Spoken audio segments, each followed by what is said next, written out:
As you start pivoting north of 100 million, you have to start looking at the quality of the revenue.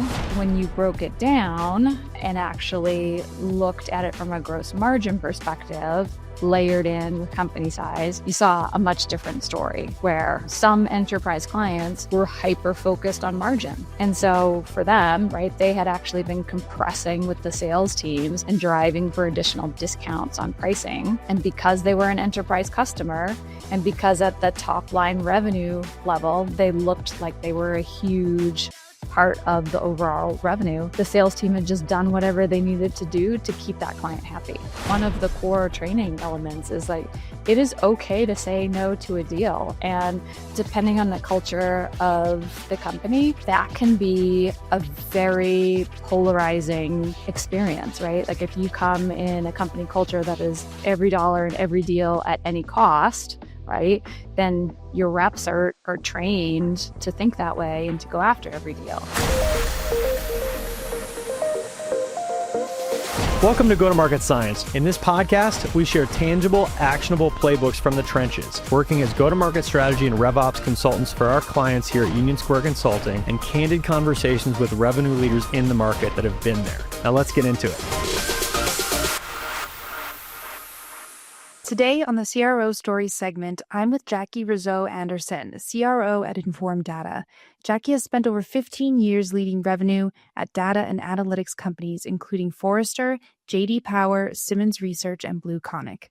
Today, we're talking about what happens when a company crosses a certain growth threshold and realizes not all revenue is good revenue, and how to rebuild the go-to-market engine around revenue that actually has strong margins, lifetime value, and room to grow. Thank you so much for joining us, Jackie. Yeah, happy to be here today. Awesome. So I wanted to start us off asking about how, most companies celebrate every dollar of revenue more or less the same. But at what point does that mindset actually start hurting the business? Yeah, I think that's a great question, especially if you've been in any early stage companies or companies on a hypergrowth.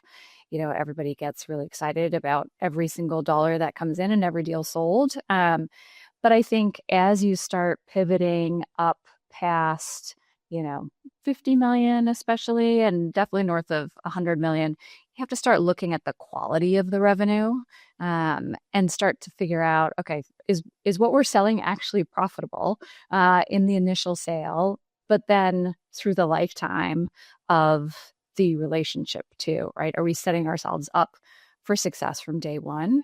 And I think a lot of times, especially if you're in a company that's, continuing to grow, whether it's through acquisition or organic growth, you just kind of go dollar after dollar.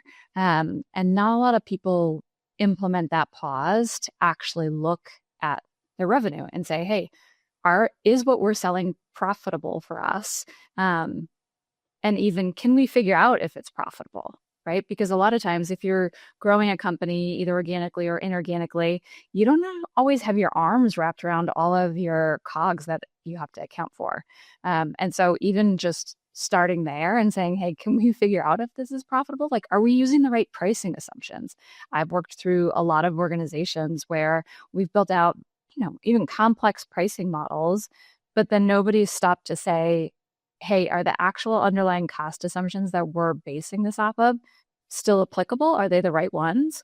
And building from there. So I think, if you see yourself pathing towards growth, which I think anybody in a revenue position is hoping for, fingers crossed, that instilling that doctrine from the start is the best place to be, right? So then you don't have to chase it afterwards. Like, start with that understanding that, hey, we might make a business choice to go after an unprofitable deal because we're trying to hit a certain growth stage, or, we're trying to put up certain numbers because we're going after press or funding or whatever. That's a business decision to go after unprofitable revenue. But if you start building your business with that mindset and that calculation of profitable revenue, then you don't have to back into it later on. So what about companies who, didn't start with that mindset and now they're 50 million, 100 million plus? At what point do they need to kind of pause and start looking at their pipeline and their current customers and their churn rates and ask themselves these questions? I'd say today, if they haven't already.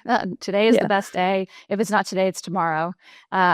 Step one is, becoming best friends with finance if you aren't already, and having a sit down to say, hey, like, we need to have this conversation because we can put together an AOP for the next year. We can be tracking the best metrics, but we need to step back and figure out, again, do we have the data that we need in order to figure out if we're profitable? If we don't, what is it that we need to chase down? And in the interim, until we have all of those pieces, what can we start analyzing in the meantime? So, for example, I worked at a company where we didn't necessarily have all of the cost information. It was a really complex situation where there are a lot of levers that went into our cost model, but we knew we didn't have everything yet. But what we could go off of were some base assumptions.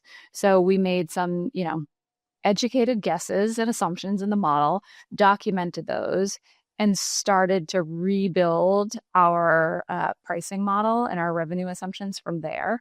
And then as we got new pieces of information and as we became smarter about our underlying costs, we could update things and reassess our margins on what we were selling and then tweak from there. So it's kind of this mindset of, doing the best with what you have and recognizing where your gaps are. I think some people, especially as you get towards 100 million, over 100 million, especially if you're looking at an inorganic growth situation where you have different cost models coming in from different organizations, it can be really overwhelming to say, like, I don't know, like we, just acquired two different companies and I don't really know what went into their assumptions. We can't even trace our cost model. So like, we might as well just keep selling, because if we try to do something like this and try to actually figure out what our true margins are, we're going to slow everything down. It's not true. Like, you don't have to slow down selling in order to be able to understand what good revenue looks like. You can do both and you can get better every day as you go through that learning cycle. Mm-hmm. So when you went through this yourself, I'm guessing you did it several times. Yes. Yeah. What does that process like actually look like? What are, the warning signs of, oh, we need to look at this? And then what did you end up actually looking at, and how did that end up changing the outcome? Yeah. It kind of depends on where people are tracking wise, but you should be tracking your gross margins on your profit. And you can kind of see if your revenue is increasing, but gross margins aren't getting better, or, right, worst case scenario, you're seeing more top line revenue and your gross margins are decreasing. Then you need to kind of hit the reset button and say, hey, what is going on here? In the different scenarios where I've gone through this practice, it was actually a combination of margins, as well as looking at churn revenue too, and seeing what was staying in the door and what was leaking out the door. And so one of the bigger times when we were doing it, when we were working through that really complex model, we first sat down with finance and RevOps. So it's also going to depend on who the players are in your organization and what people are responsible for. But we sat down across the teams and said, okay, let's start by making a laundry list of everything that we do know in our cost model. And when was the last time that those cost assumptions were updated? And it seems like maybe a very basic exercise. But if you haven't done it before, or if you're trying to do it across multiple businesses, right, that fundamental step is, it's almost like, looking at your bank account if you haven't built yourself a budget before, and just saying like, all right, we're going to have that come to Jesus moment where I need to peel back and just be honest about what is in these numbers or isn't in these numbers. So that was step one. So we went through with figuring out, okay, what do we know about cost assumptions? When were they updated? What do we need to update? And then we went through and did a gross margin analysis by segment. So at that point in the organization, all of the segmentation was done on account size. So it essentially assumed that every enterprise customer looked and acted the same. Every SMB customer looked and acted the same. And then, kind of every mid-market account looked and acted the same. But when you broke it down and actually looked at it from a gross margin perspective, layered in with company size, you saw a much different story where, some enterprise clients were hyper-focused on margin. And so for them, right, they had actually been compressing with the sales teams and driving for additional discounts on pricing.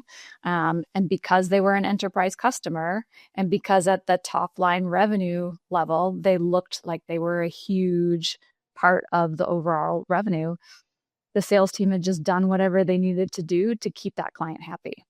Right. And I think we could all sit here and think of at least one client in our history where we've had that experience where, you know how much money they contribute to the company, but either they're super high maintenance to keep on the books, or that you are throwing every single discount possible at them. And so what we did was actually kind of put in a behavioral segmentation element into that client segment.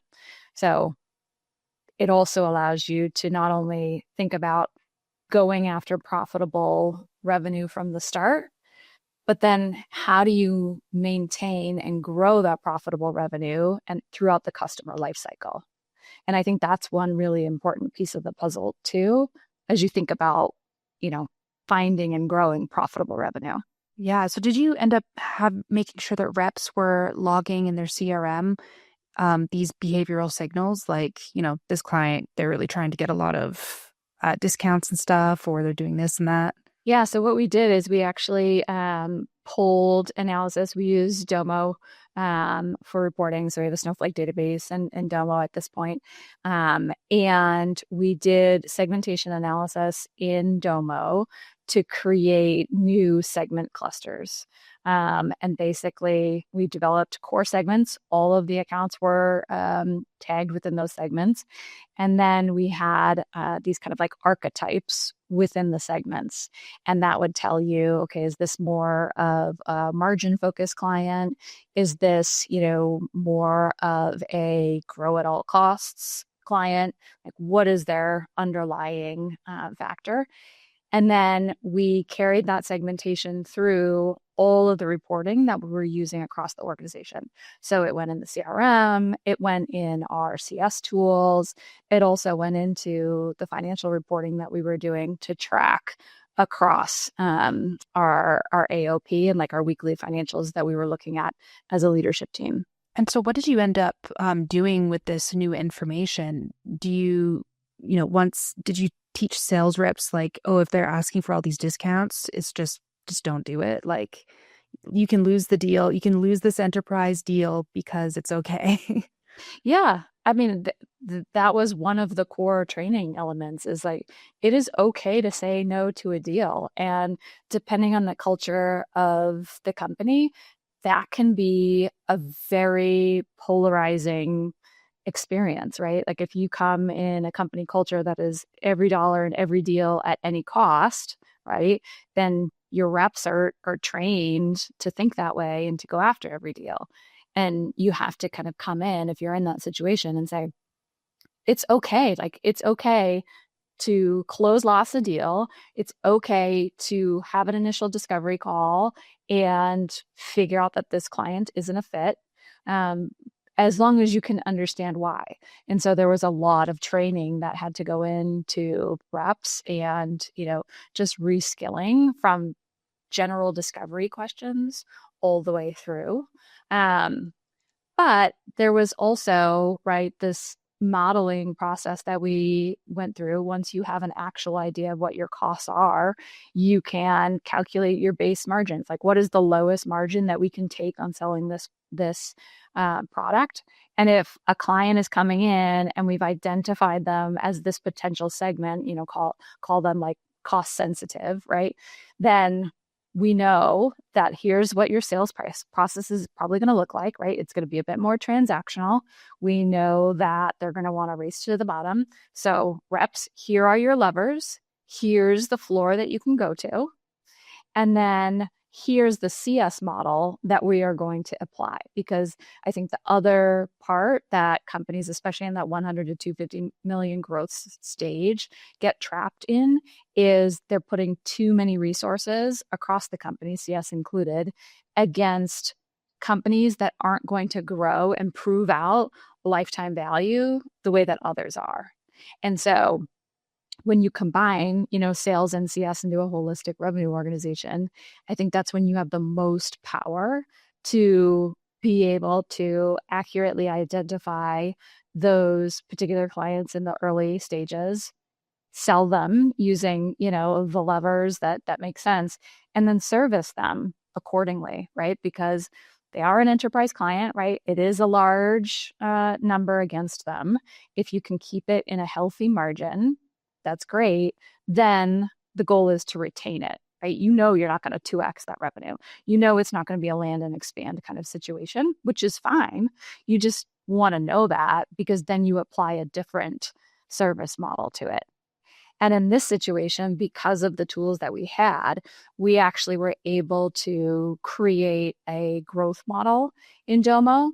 And so we were tracking clients' actual revenue usage and track it against the model to say, hey, is this client growing as we expect it to, even if it's in that kind of conservative revenue group? Or, are we behind pacing? Then we can have an intersection moment. But it's by carrying that analysis all the way through and using the available tools and really systematizing it that allows CSMs to, hey, take 5 minutes, log into Domo and check their pacing against this and be like, yeah, no, we're not doing a whole lot more than we were, but we're also not churning.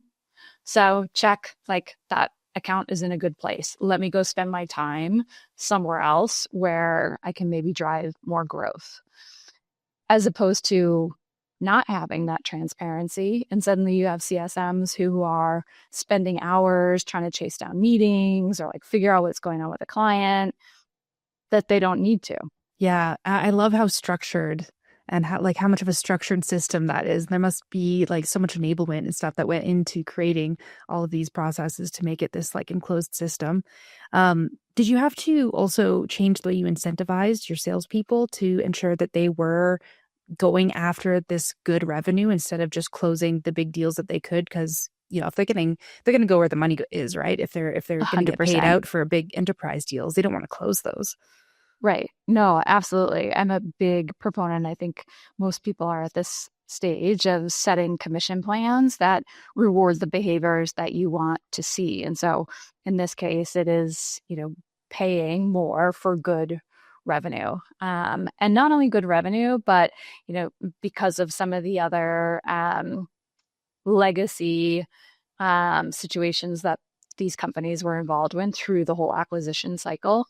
It was restructuring so that it was rewarding of the good revenue, and even adding extra reward for diversification of revenue, because there were some products that were easier to sell than others. And so again, easiest money is the easiest, most frictionless sales process. And so we had to completely restructure that. And I think the other really important thing that we did, and shout out to finance folks that we got to partner with, is build out calculators for each rep.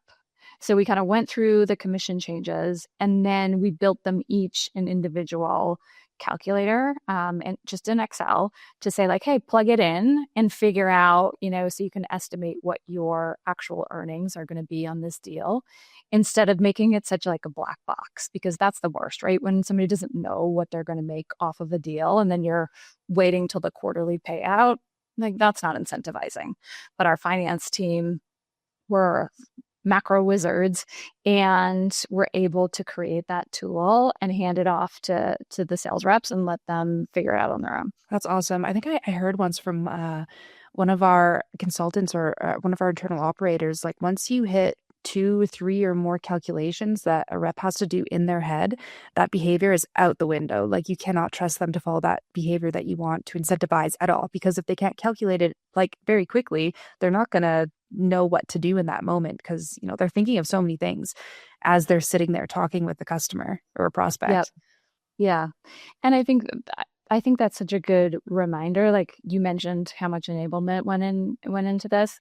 100%, right? Like enablement is super important. Not only the initial training, but like the ongoing enablement, right? The refreshers, because it's different when you roll something out and you kind of walk reps through it versus, the first time they're at stage 1 in the sales cycle versus stage 3 and what behaviors and things they need to be doing. Also like leveraging the tools, whether you're using HubSpot, Salesforce, whatever. There's so many like guidance points that you can create for reps. And we went through and remapped the whole sales process and then put new activities that had to occur at each stage. And at first, right, reps reactions are usually like, okay, you're adding, 3 gates to the stage. Now there's more information I have to put in Salesforce. It's going to be harder to get to the new stage. But what we did was actually point out, like, these aren't gates to keep you from the next stage. They're actually, prompts to help you make it easier. So you don't have to remember all of the details that you have to do at each stage, and building that up as they go along. And then it becomes muscle memory more, right? Then they know, like, okay, at this stage, I need to put in, the expected ACV and, the margins on it or whatever you might be tracking. That becomes memory. But if you can help guide them to start, it makes a big difference. Absolutely. And everyone needs to be doing this. We work with a lot of companies that are, 50 million plus, where, they should have these systems in place and they do not. And that's like a part of the work that we do with them, making sure like we can build this into the systems, because it's like you said, it's not like trying to prevent them from making their money. It's to make everything easier. It's to help make them their money easier and go through the process quicker and more efficiently. Yeah. And I think it can seem overwhelming, right? Especially as you're hitting some of those like 50 plus million, whether you're going 50 to 100, 100, 250, 250 above. It can seem like, oh man, these are so many levels of processes or systems, right? There's inevitably some executive somewhere on the team that's like, why do we need another tool, right? Like, don't we already have a tool that does this? Like, why are we adding more layers? But it's actually the like strategic addition of those layers and processes that makes their growth go faster, right? I'm a big fan of slow is smooth and smooth is fast. And I've seen companies that hesitate. They're like, well, we can't, the reps are taxed. Like, we can't roll out another tool. It's going to be too much. Like, it's going to be way too much if you wait for another, 10, 15, 25, 50 million, 100 million to try to backtrack and fix the system. Oh my God. Or add something in later. So not into over systematizing things, but I'm also into taking a practical approach of like, you got to use the tools that are available in the right way and really ask yourself, like, what if I don't put this in now? What if I'm trying to put in this new system, this new tool, new process, whatever, 3 months from now, 6 months from now? Like, what does that look like? And what data and insights and efficiencies have I lost between today and that time frame? Because, if you put the systems in, then you suddenly have new supporting data, right? So now you can go back to your reps and say, hey, here's the data on what your conversion rates look like if you do grab this information at this stage, if you do go back and listen to the gong tape, if you make sure that, as soon as somebody in your discovery call starts talking about price in the first 10 minutes of the call, right, your close rate drops 60%, something like that. Like, feed them back those nuggets of insight and show them like how these tools that maybe seem burdensome to them are actually helping them. And it goes through the rest of the organization. too, right? Like sharing that up to the executive team, across the executive team, over to product, to support, to the CEO, depending on what kind of story and insights that you're trying to garner. Absolutely. Well, you wouldn't have been able to, figure out what your good revenue looked like if you didn't have that information to see, like, how are enterprise prospects negotiating their contracts in the sales stage. Like, if you never had that data to begin with, how would you have discovered, what your actual margins were at the end of the day? You'd still be chasing these enterprise deals that are probably not best for your, brass tacks revenue outcome. So, Right. yeah. Nope. 100%. And especially, as you path to exits, if you're working with like, PE-backed companies and, there's always some kind of move on the horizon, you need to be able to account for the revenue that you're bringing in and show healthy growth, right? And all of that, right? Whether you're talking about churn rates, it impacts your multiples, as does your profitability and your gross margin. So you need to be mindful of that. I mean, in a revenue role, that's part of your responsibility to the overall company. Quick pause. Everything we talk about on this show, diagnosing go-to-market ops, prioritizing projects for revenue impact, processes, metrics, insights, building a predictable go-to-market engine, we've built frameworks for all of it. They're free and ungated on our website, unionsquareconsulting.com/frameworks. The link will also be in the show notes, so make sure you check that out. All right, back to the episode. And so when you were building out this full loop system for creating good revenue, how did you tie in marketing to all that? Yeah. So as soon as we knew a couple of things, one, these segments, right, and what they looked like, who they were, we could pull those forward and ICP profiles and target them, right? We knew what products that they were buying. We knew what their pain points were. We could create actual lookalike models to feed into paid marketing campaigns. And we also inserted scorecards that we could use in Gong. So in those initial discovery calls, right, we could early flag like, hey, the signs in this discovery call are all pointing to green. Like, sales manager, pay attention to these particular deals. These look really good. Or on the converse side, right, all of the language used in these particular opportunities seems like it's going to be more of a, conservative margin client. So, kind of manage the sales cycle accordingly. And we even got to the point where, we were attributing a segment to the pipeline on each individual deal. And so we could help estimate close rates, deal timelines, and also we began estimating like lifetime value and potential revenue growth off of those deals as they were coming in the pipeline too. And so what were the end quantitative results, if you're able to share them, of doing all this work? There were so many. We were able to shorten sales cycles, focusing on those good ones. We took some of the sales cycles down, depending on the segment, between 10 to 20%, which was fantastic. We reduced good churn by 15%. And we also shed revenue intentionally. So kind of going into the next year's plan, we said, hey, we are actually going to say no to these particular clients, not necessarily the enterprise ones, but some of the longer tail ones. And we, from there, were able to drive our net retention numbers up over 110%. Oh, wow. Nice. Yeah. That's amazing. Yeah. So how much revenue did you have to shed at first? We did a couple million at first in the first batch.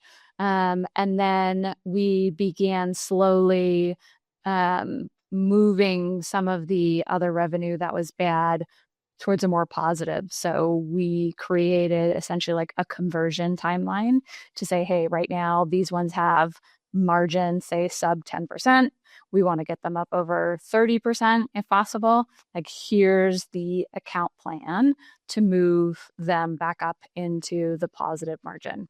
And there were a couple that we couldn't get up over that, and they kept pressing us. So we said, okay, fine. Next renewal cycle, right? We're going to build in and say, hey, if these particular accounts can't get up over that 20% margin, then we are going to kind of let them go. And then if they come back, great. But if not, right, we've accounted for that in the plan. Mm-hmm. And that's what you meant by shedding, right? Just letting them churn out because they didn't reach that margin threshold. Yep. Yeah.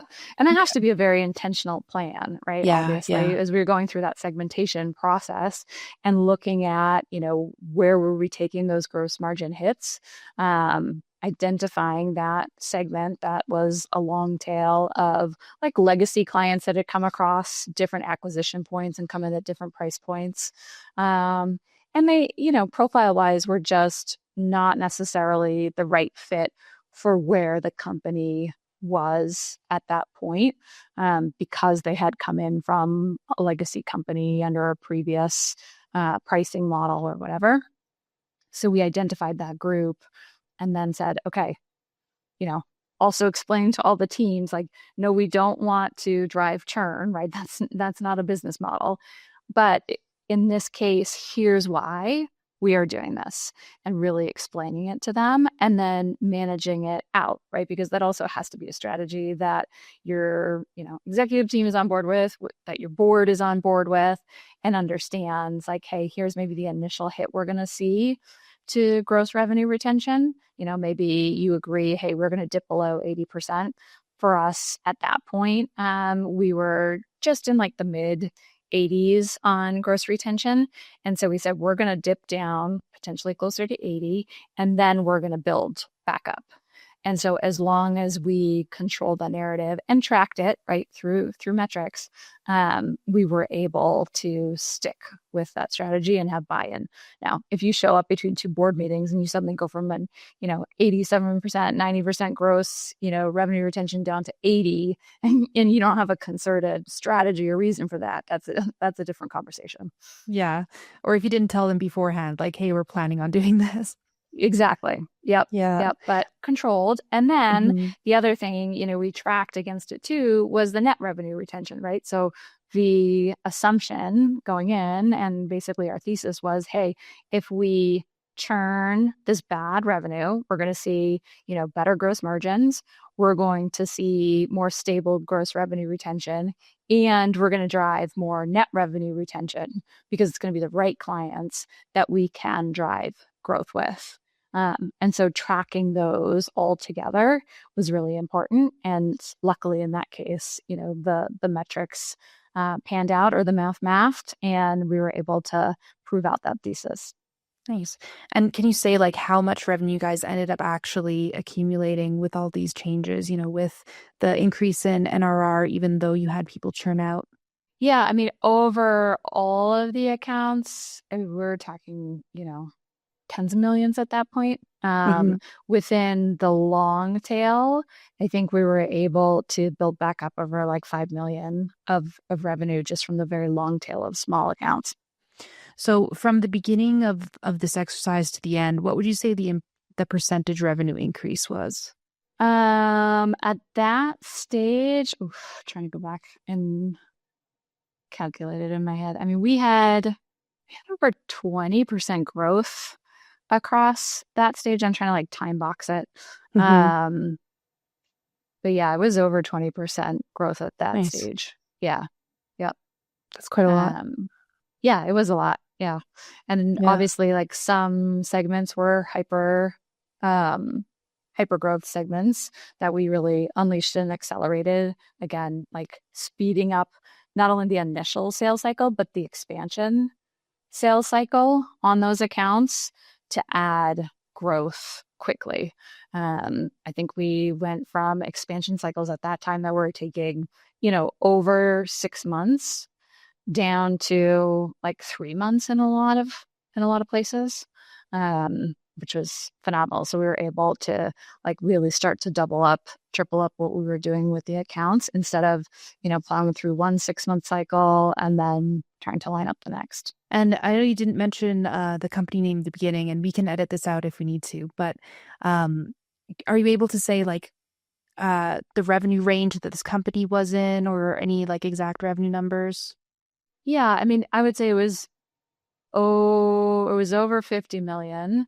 And we were just about 100 million when this phase started. I'm trying to remember exactly. Yeah, I think we were close to like 75 at the beginning edge of this process. All right. So I want to take a bit of a shift here while we have some time left and talk about your PE experiences and scaling with a PE company. I know you've mentioned before that you've worked with several PE companies in the past, including Vista at BlueConic, an Experian carve-out at Simmons Research, and several others. Yeah, I've been lucky to have a number of PE experiences, either directly or for a while I was consulting with international PE companies. I think it's lucky. A lot of people I talk to are like, that does not sound lucky at all. It sounds the opposite of lucky. But my first experience was when we did that carve out from Experian. So going from a multi-billion-dollar, behemoth like Experian, we were, one particular business unit. And then we were purchased by a PE company, carved out, and they kind of broke our group up into 2 separate companies. And so we had what we called like a 25-year-old startup, where we went, back to basics and got the experience of building out HR and finance and legal and all of that. Under STG, Symphony Technology Group. And it was a very intense PE experience. But I'm kind of glad that was my first because it set the bar very high. Ramesh is the head of that group, and he is phenomenally intelligent. What's really fun is actually now in my current role at InformData, across our client base, there are a number of us, executives at different companies that have had STG experience. So we've kind of formed a little club and all kind of, think operationally in a lot of the same ways, which has been really, really fun.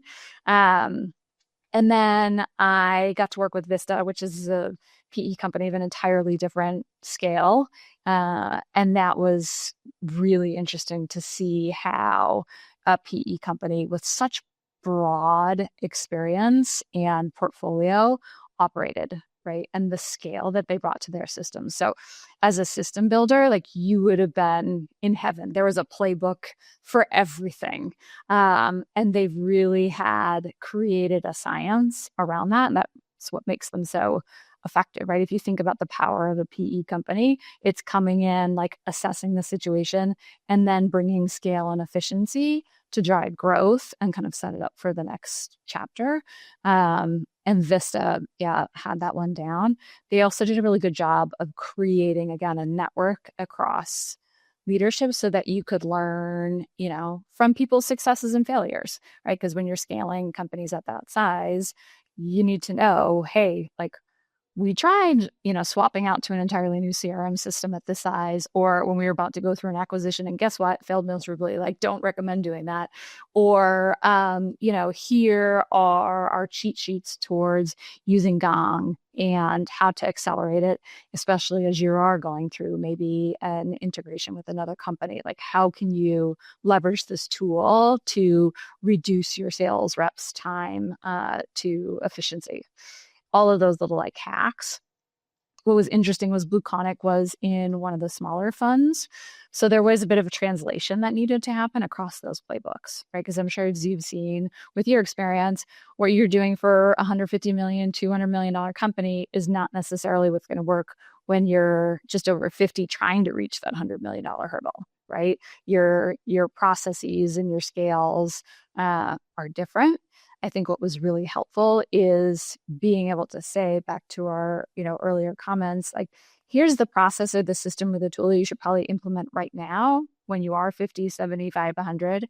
And like, here's what's to keep in mind when you're getting closer to 150.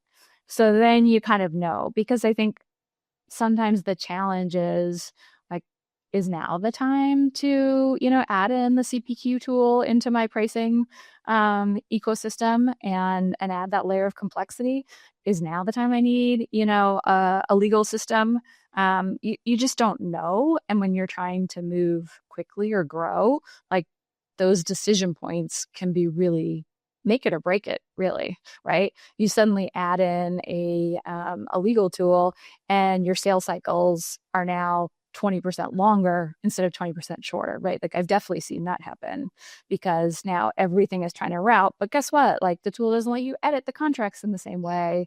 And, it's not filing correctly. And so now, reps are trying to add a new SOW to an MSA, but nobody can find the MSA in the right spot. Like it's those things that just having, somebody who's like, hey, heads up, you need to be ready for this is really helpful.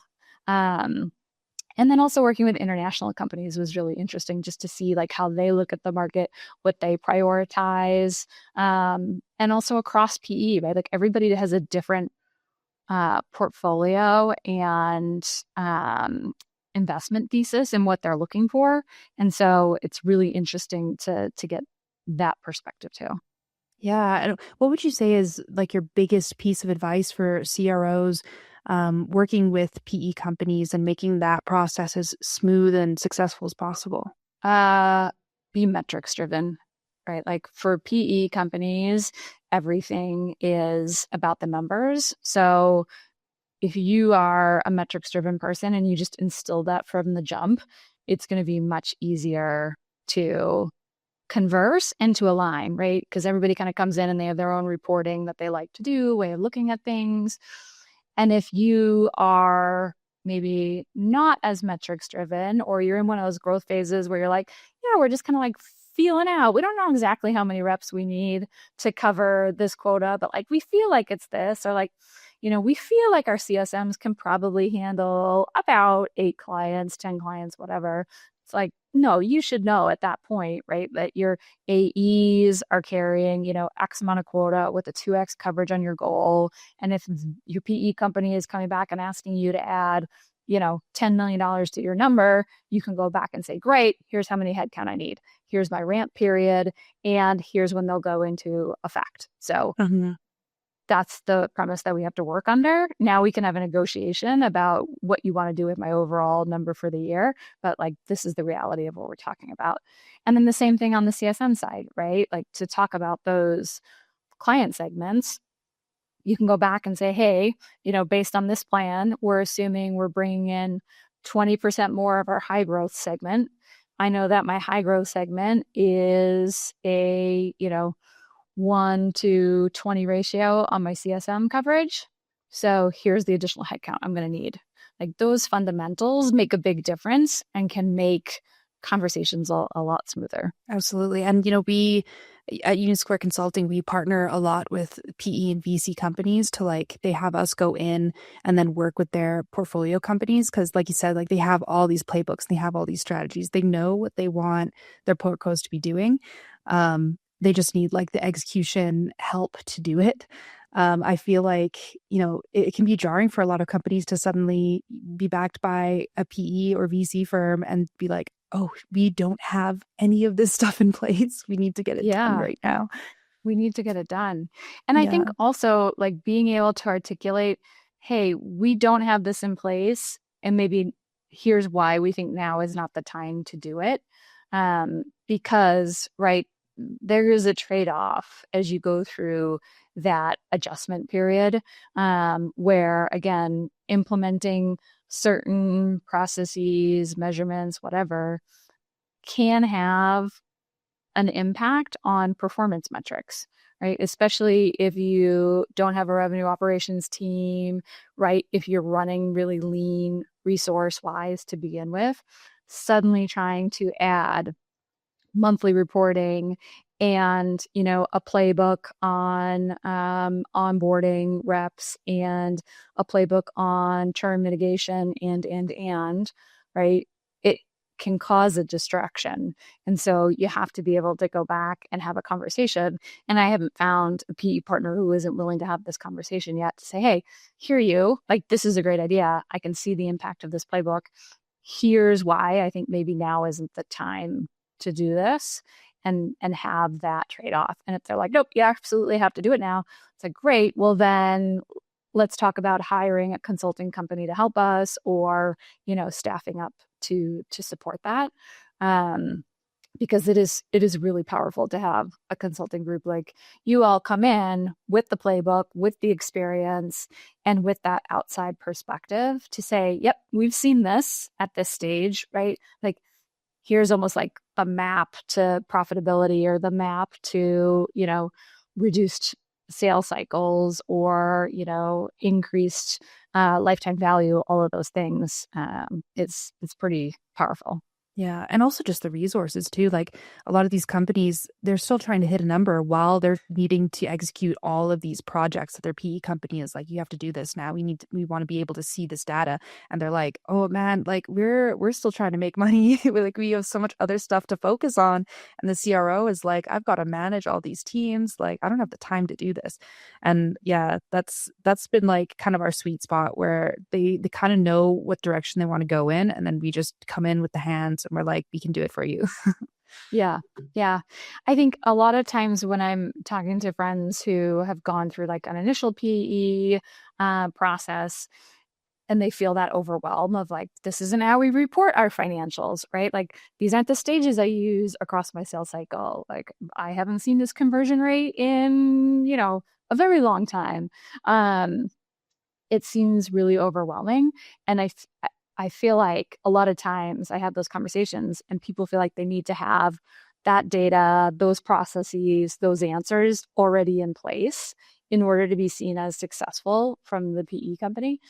But I think what I've found is having a conversation and being open to the change and the potential opportunity is step one, right? They don't necessarily assume, and right, they already know, right? They've been digging in, they've done their due diligence, they've, been looking into all the numbers and all those things. Like, they know if you have certain things going on or not going on. And so just being honest about that, and then using the input for change is step one. I think, listen, I've said it before, but CROs in PE-backed companies especially, that's hot seat, right? And I think that number gets tossed around of like, you have 18 months is the average tenure. I know you and I both chat with Warren Zena sometimes, and that's one that he likes to reference a lot too. And so if you have that number like hanging over your head, you feel like you have to have all the answers and all the things done already, which just isn't reasonable. But what you should have, right, is enough of a grasp on your business and the metrics that are important to your business to be able to understand what the trade-offs are of the things that they're asking. Mm-hmm. Absolutely. It's a lot of pressure, but yeah, 18 months. Yeah, 18 months. TikTok. Yep. Yeah. Yeah. What was like a specific memory that you have of like a really challenging experience coming in with having a PE company come in and working with them and having to like make some really big changes? I think one was like defending the staffing model. I think having a PE company come in one scenario, it was, just before we were going into AOP. So they were, jumping into the deep end with us and making a lot of assumptions about what our ratios should look like when it came to both AEs to quota, CSMs to service revenue, and having to have that, bit of a battle to defend the model that we had put in place, and why, we had less than the check the box ratio of revenue to CSM on those key enterprise accounts. it didn't fit the formula that they had coming into every scenario. And so we had to battle back and say, no, but this is why, or like, this is why our sales reps are carrying a little bit less quota.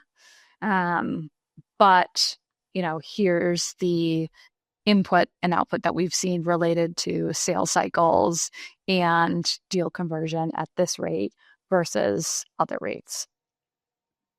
But again, like if you don't have that information or know how to look at that data, then suddenly you're like, yep, you're right. I have to cut, 4 CSMs off my team, or, scale it back by 15, 20%. And then suddenly, 6 months later in the boardroom, you're having a conversation about why your net retention numbers are down, why your gross revenue is dropping. And it's like, well, hey, because you forced us to change that support model, and we don't have a better way to do this with this particular segment. So now we need to have a conversation about what it is that we have lever-wise to move on here. Absolutely. Like if you don't, we like to picture it like a big soundboard with all the little knobs that you can turn to like equalize this frequency, lower this frequency, and it all like has to work together. And if you turn one knob, you might have to like adjust the other knob for it to equal out. If you don't even know what that soundboard looks like, and like you don't have any labels on those knobs, or you don't know what the knobs are currently set at, how can you play with those and twist them around and like make changes without knowing how it's going to affect something else? Yeah, that's a great metaphor. That's exactly it. And I think one of the things that, I've seen companies in that growth trajectory struggle with is, well, I don't know all the knobs, or nobody labeled them, or like these 5 knobs came from this company. They definitely aren't labeled. I think these 2 knobs are, these 2 things. And then they get kind of frozen because they're afraid to make a move because they're not sure what the impact will be. And I think that's where making the decision to start where you are today and then move on from there is important, because otherwise, the bigger you get, the more knobs you're going to add to that soundboard, right? It doesn't get easier or smaller. Absolutely. Well, we are coming up on time here. I think that's a good place to wrap it up. Thank you so much, Jackie. And if people want to follow you or see what you're doing, where can they follow you? LinkedIn is probably the best place to find me, Jackie RA. And always happy to engage if people have questions, want a follow-up conversation, whether they're in their first PE engagement, their final one, hopefully. I'm happy to have that conversation. So please reach out. Awesome. Thank you so much. Great. Thanks, Rachel. Thanks for listening to the episode. If this resonated, please give us a 5-star rating and a follow. It helps us reach more people, and you get our latest and greatest content without having to search for it. And if you're looking for hands-on help in go-to-market strategy and/or RevOps, please reach out to us. We help our clients with everything from annual planning to improving processes in go-to-market, implementing systems to support those processes, and go-to-market AI. We're always happy to offer a free consultation to help you identify the best opportunities to improve your go-to-market engine with or without our help. You can find us at unionsquareconsulting.com, and the info will be in our show notes.